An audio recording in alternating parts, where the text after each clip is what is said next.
Nā hoki mai ki te ao tūroa, kua puta i te minita whakawhanake Māori a te ururoa Flavel i etahi ara tohu reo rua hou, hei rauimi mā ngā tari kāwanatanga. He rauimi āwhina i a rātau kia tika ai te whakamahi i te reo ki o rātau tari mahi. He tauira i kapohia ake i Airani, te wāhi e haere atu nei, te minita me tōna tira haere.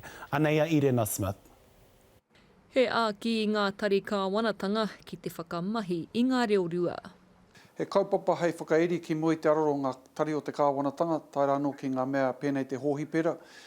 E āki nei i te ao o Aotearoa nei, me kia whakamana anō rā te reo Māori, me te reo Pākehā i te wā kotahi.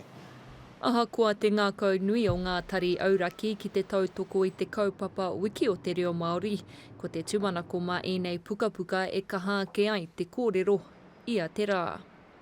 Ko nui te hunga kōrero reo Pākehā, engari ko te reo Māori, kei reira tonu i tētahi raruraru. Mā te mahinga ngātahi, mā te tū ngātahi nei nā kaupapa e rua, ki moi te aroro ngā tari o te kāwanatanga, hei tīmatanga pai, hei aki i te motu ki te whai i tēnei tauira.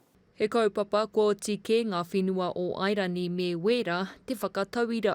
Koinei au e haere nei ki Aia, ki Airani, ki te āta titiro, ki te ruku, ki te hohunutanga o te whakatinanatanga o ngā kaupapa pēnei i tēnei nā, ka mutu ka puta atua nōra ki Wera, kei reira tonu tētahi tauira hei whāinga mā te ao Māori.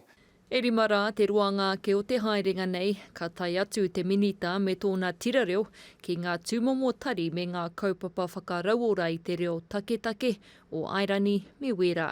Ko haere pērā atu au ki te āta ruku ki te hohunutanga o te reo, te whāinga o te reo, te whakarauora i te reo i tā wāhi. Mo etahi wā pēr, etahi wāhi ara pēnei ngā pukapuka e kōrero hiake nei, tērā pēr kai mua no atu rāta i Aotearoa, engari i roto i ngā ahutanga o te whaiwhai hari te reo, ara a kohanga reo, a kore kaupapa i rā mea, tērā pēr he wāhi anō rā kai mua tonu te ao Māori a rātai. Ko te tūmanako mā te mahi tahi e whai akoranga noa i te iwi Māori, hei whakapakari ake i te ara hau e whai anei, kia ora ai te reo ki roto i ngā hapori, kia arohatia anō hoki e Aotearoa whānui. Irena Smith, Te Karere.